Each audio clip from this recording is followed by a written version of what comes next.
Mas eu queria, nesse momento, Paula, entender um pouco melhor, você falou das pendências, né? Eu acho que vamos ser honestos com a gente mesmo, porque a gente não está conseguindo dar conta dos nossos e-mails, do nosso WhatsApp, a gente está em quantos grupos que a gente vai lá, só entra para zerar as mensagens, mas a gente não consegue, já que a gente tem que falar do dia a dia, né, de maneira prática. O que, que seriam eliminar essas pendências? E é possível dormir um dia, colocar a cabeça no travesseiro sem pendência nenhuma?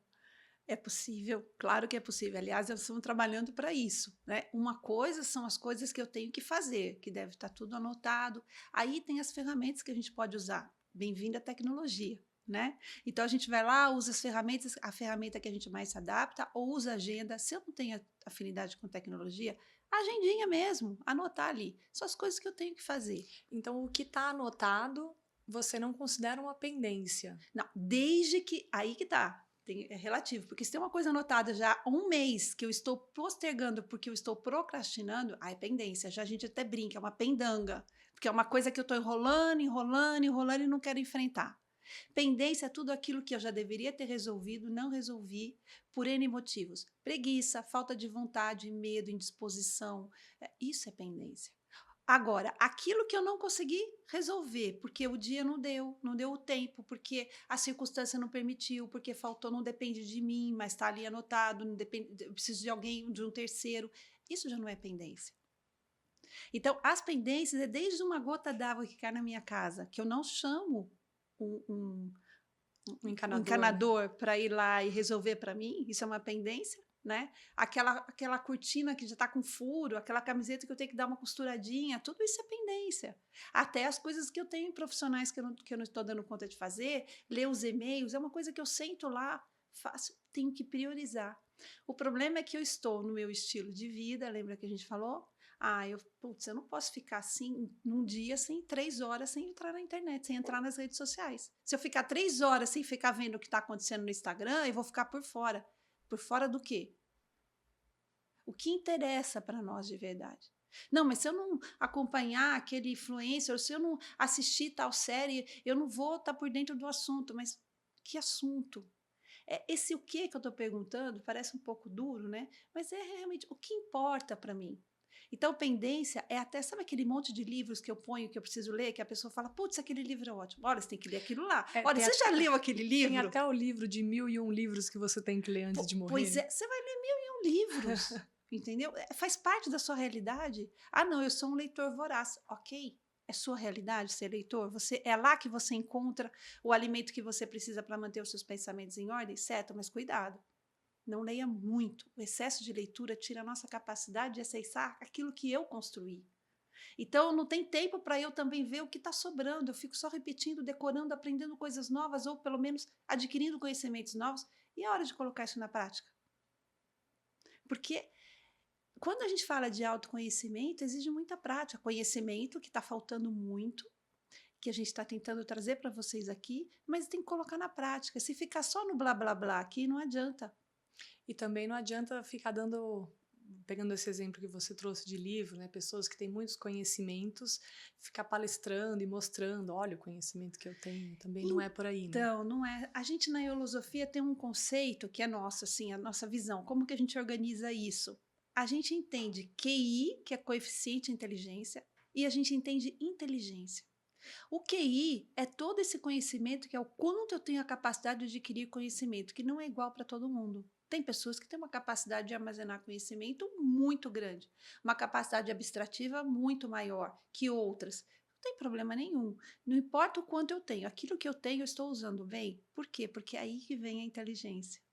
Porque às vezes tem pessoas com muito QI, muito conhecimento, mas não são inteligentes, porque na hora de aplicar aquilo, não consegue aplicar para o bem do todo, com sensibilidade, com arte, com atenção, olhando no olhar do outro, entendendo que o conhecimento que ele tem, se ele não movimentar, é que nem água parada.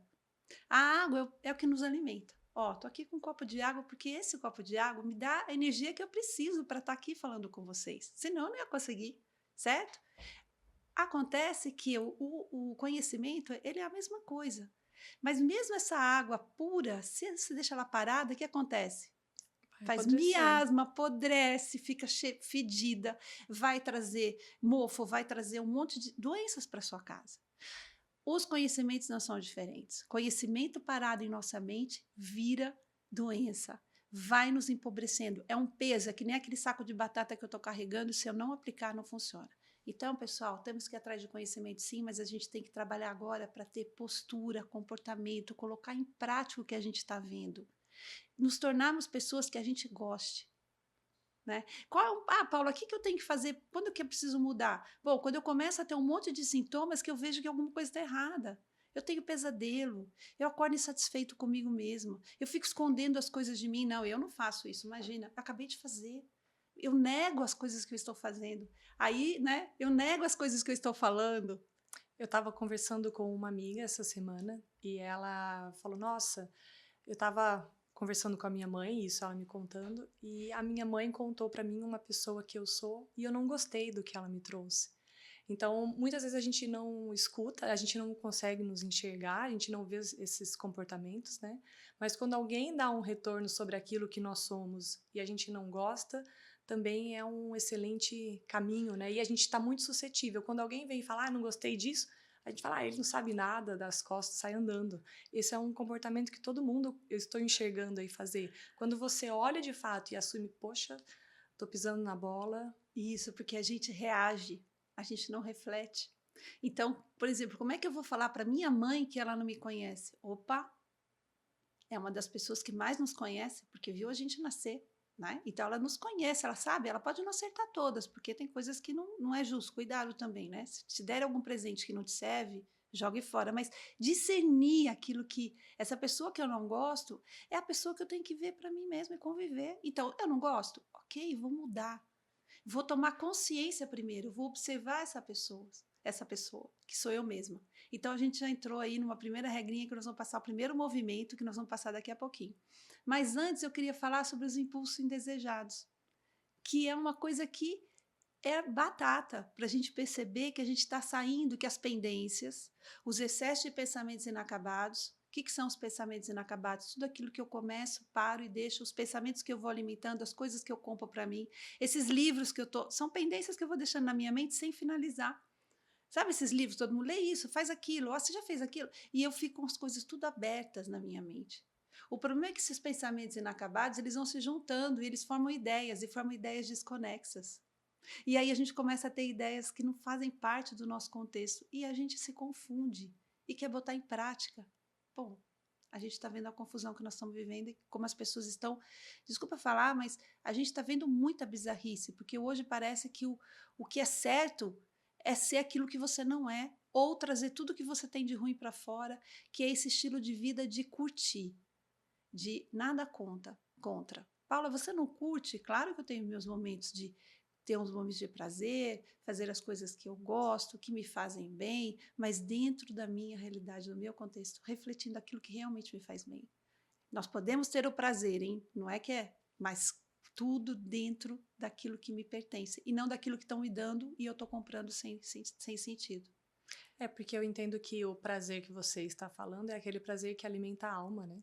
Que é aquilo que a gente faz e a gente se autorrealiza, que algumas pessoas é pintar, fazer uma cerâmica, quem gosta de trabalhos manuais, outras pessoas gostam de esporte e fazem alguma coisa, né, mais diferente daquela rotina do dia a dia.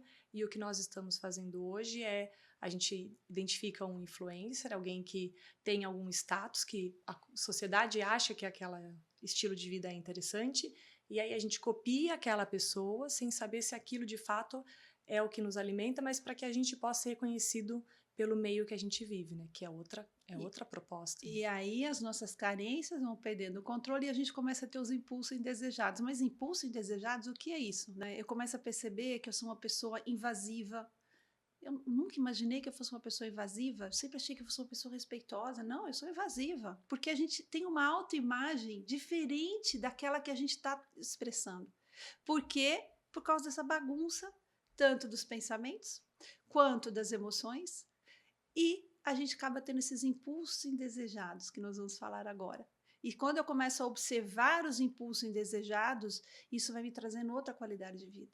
Porque eu não vou me reprimir. Não adianta reprimir. Vamos lá.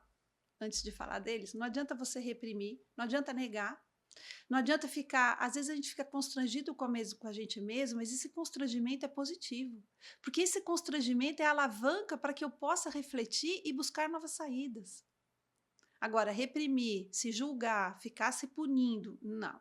A mente não aceita punição, repressão, julgamento, não vai me levar a lugar nenhum. Agora, reflexão, tomada de consciência, se propor a mudar e fazer o que tem que ser feito, os resultados vêm, como a Natália trouxe um exemplo bem prático aqui para nós. Então, os impulsos desejados sabe aquela, é a manifestação da carência no quero, quero, faço, faço. Ah, eu quero, acabou. Ah, eu faço e acabou. E aí eu começo a falar coisas, comer coisas. Então, vamos dizer assim, falar demais, falar de forma inapropriada, ser indelicado, como você falou, mas eu não quero às vezes fazer, mas vomita. Tinha uma personagem, eu nem lembro mais o programa, de humor, um desses programas de humor antigos, da minha época, pessoal, e que ela falava assim, eu não vou falar, eu não vou falar, eu não vou falar, eu não vou falar, falei. E aí ela soltava assim uns absurdos e o marido colocava o marido em situações assim vexatórias. Era engraçado. Por que era engraçado? Porque a gente ri daquilo que a gente faz. Né? Hoje ficou politicamente correto, tem muita coisa que a gente não pode mais fazer, mas essa personagem, não vou falar, não vou falar, não vou falar, falei, são os impulsos indesejados. Porque às vezes tem coisas dentro da gente que o nosso discernimento fala, não fala. Você vai constranger a pessoa, não vai resolver nada, mas a gente não aguenta, a gente vomita. Faz parte, né? A ideia é a gente fazer isso cada vez menos. A mesma coisa daquele docinho a mais. A dieta que eu sei, eu não estou falando de regime, estou falando de dieta. Alimentos que eu sei que não me fazem bem, que vão me fazer mal, que eu vou passar mal, vai destruir meu intestino, mas eu vou e como. Paula, você disse que não pode reprimir, que a mente não aceita a repressão, Sim. mas a ideia é ir fazendo cada vez menos, que é se educar. Certo. Né? Como, de fato, assim, na hora que vem esse impulso, como que é esse processo de eu conseguir, de fato, até o momento que eu não tenha mais essa vontade de falar? Então, quando eu começo a identificar, primeiro eu tenho que identificar esses impulsos. Eu tenho que identificar o que eu estou fazendo. Aí vem a segunda, então eu observei. Olha só como a regrinha funciona. A regrinha, a gente chama de regrinha porque, mas o movimento funciona, a posição de observar e educar os sentidos funciona, porque eu vejo o que eu estou fazendo, né? Porque tem coisas que são gritantes. E outra coisa também, se eu não vejo na hora, existe um amigo nosso que é infalível, pessoal, que é o nosso travesseiro. Quando a gente põe a cabeça no travesseiro, se eu dedicar 5 minutos, e se for uma coisa muito gritante, eu não preciso nem dedicar. Aquilo vem, que a gente chama de eco da consciência. Tom, tom, tom, olha o que você fez, olha o que você fez. Putz, você não precisava ter feito aquilo, né? Aí você fica ali naquele constrangimento, aquela coisa, daí você fala, ah, mas já foi, não é nada. É sim, claro que é. É você perdendo o controle de você. Tem coisa mais preciosa que isso? É muito. Então, só que não adianta. Quando eu falo, ah, é nada, eu estou sendo indiferente. É o descaso. Quando fala, não posso mais fazer isso, eu não quero mais fazer isso, é a repressão. Eu jogo uma energia, uma força de vontade, uma raiva para mim mesmo, uma raiva embutida, e eu me puno com aquilo. Também não vai resolver. Por quê? Porque esse tipo de comportamento, tanto a indiferença quanto essa punição, essa repressão, a mente vai guardar isso daí. Ela não vai entender, olha, isso daí não serve para você. Ela vai entender que isso é importante para você. Ela vai guardar, porque você pôs uma emoção forte. Lembra que as emoções é o que grava? Mas, se eu refletir e falar, peraí, o que me levou a fazer isso? Putz, eu falei aquilo, eu fui indelicada, ou eu comia demais, ou, o que me levou? E eu vou buscar a raiz. Eu vou buscar o que está por trás. E aí, com o exercício da reflexão, eu vou chegando o quê? Naquela carência e naquilo que eu penso que preciso, mas eu não preciso.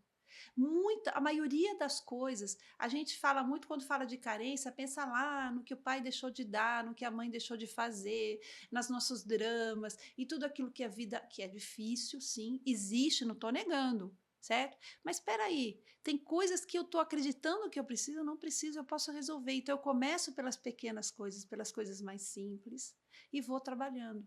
Até eu entender que a minha mãe fez o melhor que ela podia.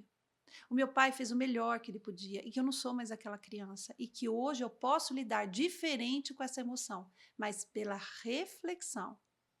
que aí nós vamos devagarinho dando outras ferramentas aqui para a gente aprender como fazer isso com consistência, né? Mas é importante, quando eu chego nessa raiz, eu começo a colocar as coisas no lugar. Então, os impulsos indesejados, ele o topo, né? Todo mundo dá esse exemplo porque é muito interessante. Ele é o que aparece do iceberg. E eu tenho que buscar a raiz, que é a carência, que está lá no fundo, que tem várias camadas. Então eu começo pela camada que está mais perto do oceano. Aí eu vou um pouquinho mais fundo, e vou entendendo os motivos. Vou entendendo as minhas fragilidades com respeito.